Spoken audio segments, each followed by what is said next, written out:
Okay, so this is the mock hire question 4. A lift takes people up to a jump platform in this bungee tower. The platform is 55 metres above the ground. The lift takes a 60-kilogram person from the ground to the jump platform. Write down an equation as it appears on page 2 and use it to find the increase in potential energy of the person. Okay, so if we refer back to the front cover, we're looking for an equation that mentions distance or height and a mass, okay, and maybe something to do with gravitational field strength. So if we look here, we've got an equation down here that says change in potential energy is the mass times the gravitational field strength times the change in height. So that seems to fit the bill quite nicely. So if we go back and write this down, we're looking for change in potential energy equals the mass times the gravitational field strength times the height. Okay, and then if we apply that to the information we've given, so the change in potential energy, the mass is the 60-kilogram person who is experiencing a gravitational field strength of 10 newtons per kilogram and is lifted up a height of 55 meters. Okay, so if we multiply those three things together, then we'll get 33,000 joules. Okay, so that's the energy that the person is given by lifting them up to the top of the tower. B says a bungee jumper has a kinetic energy of 18,000 joules when he's falling at maximum speed. Okay, what is his potential when he reaches the maximum speed?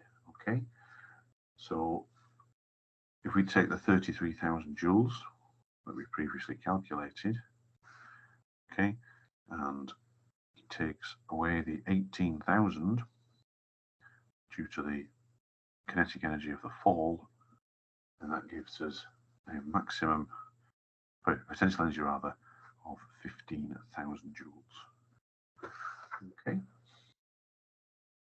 Right, the next question says write down an equation as it appears on page 2 and use it to find his maximum speed.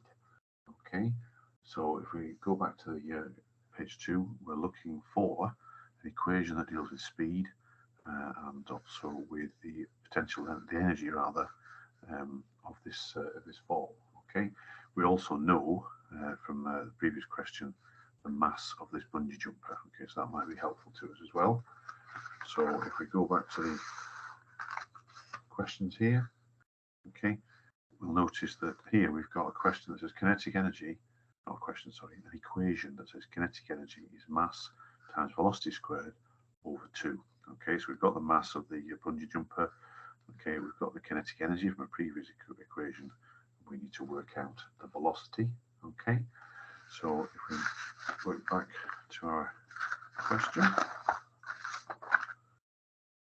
so he wants us to quote the equation.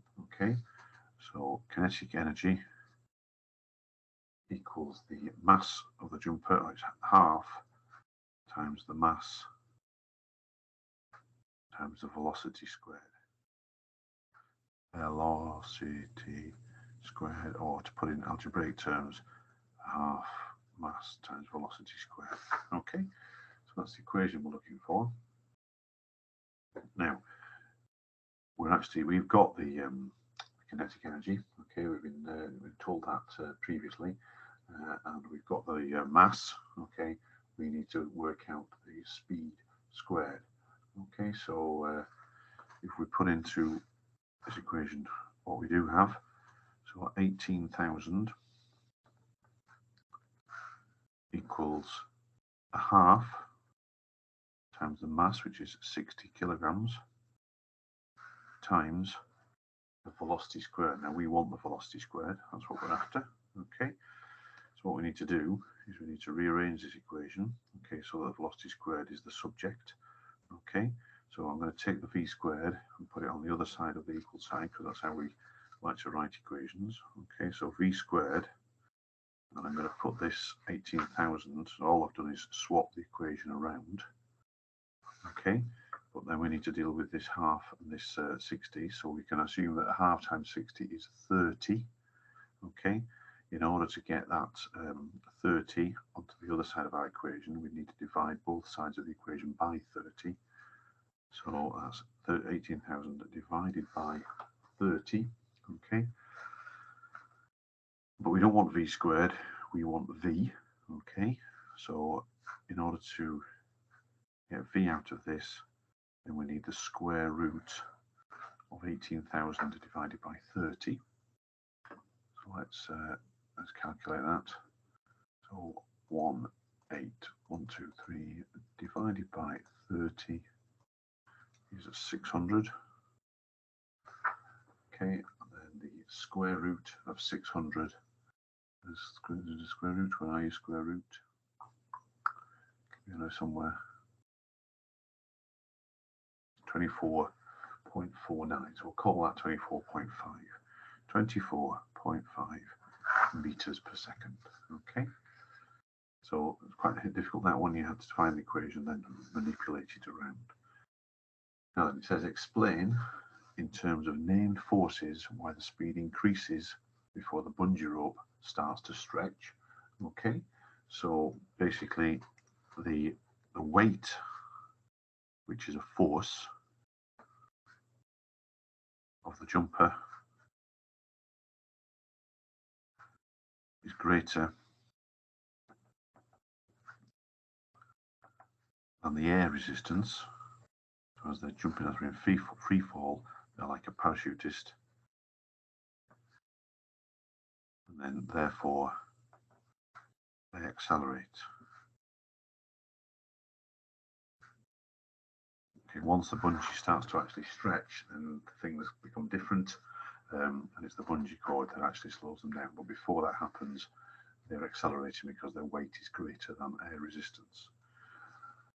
Okay, so the next question asks us to fill in this table. The bungee rope stretches and stops the jumper just at ground level, storing the bungee jumper's energy in the rope. Complete the table below to show the energy values at this point. So this is just at the point where they've come to the end of the fall, if you like, and they're just about to go back up again. So the kinetic energy, the energy to do with movement, is currently 0 because they've come to a dead stop at the bottom for a very brief moment. Okay, now the potential energy, depending on which way you look at it, the potential energy to come down is 0. Okay, but the potential energy to go bouncing back up again is actually the same as they had as they left the platform, which is 33,000. Okay, so either of those two answers was acceptable. Okay, and then the energy stored in the bungee rope, well, that is that 33,000, because all the potential energy that they had at the top of the platform has been transferred into the bungee rope. Okay.